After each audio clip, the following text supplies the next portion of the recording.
Now we're going to take a look at some of the annotation tools. I'm going to open a white page, and we're going to take a look at the annotation toolbar, specifically the pen tool, the highlighter tool, the color selection tool, and the shapes tool. I'm going to close this toolbar for now, and I'm going to make this one smaller and out of the way. Alright, so the first tool, the pen tool, when you select the pen tool, you can write just like you would with a whiteboard marker on a board.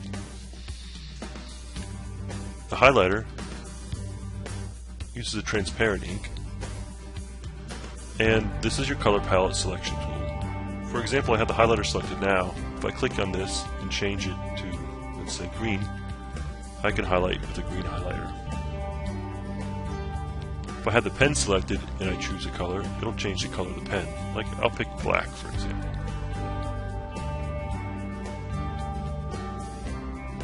Now let's say I want my pen tool to be a little bit thicker line. So I will go to Options, and here I can change the pen and the highlighter default options. Right now it's selected the color to black. I'm okay with that, but I want the size to be a little bigger. So I'm going to click this and drag it to 9. And the opacity, I'm going to leave at 100%. Click Options to close it.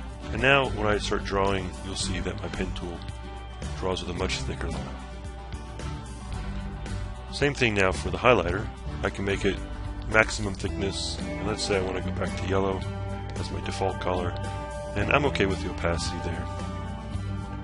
Now when I select my highlighter tool, see yellow is the default. Now when you want to draw a shape,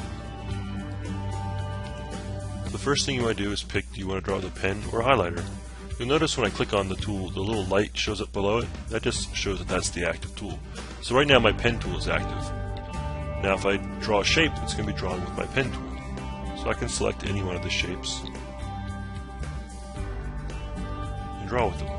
Now let's say I wanted to draw with the highlighter tool instead. Just pick the highlighter tool, pick the shape I want to draw, and there we go. This highlighter block tool is great for highlighting a block of text in a document. One other thing you'll notice is when you're drawing a shape, the circle could be an ellipse or a circle. If you hold down the Shift key, it will draw a perfect circle.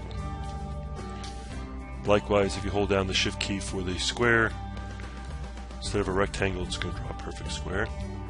And it'll draw an isosceles triangle if you hold the Shift key down. So that's a little bit about how to use the pen tool, the highlighter tool, the color selection tool, and the shapes tool.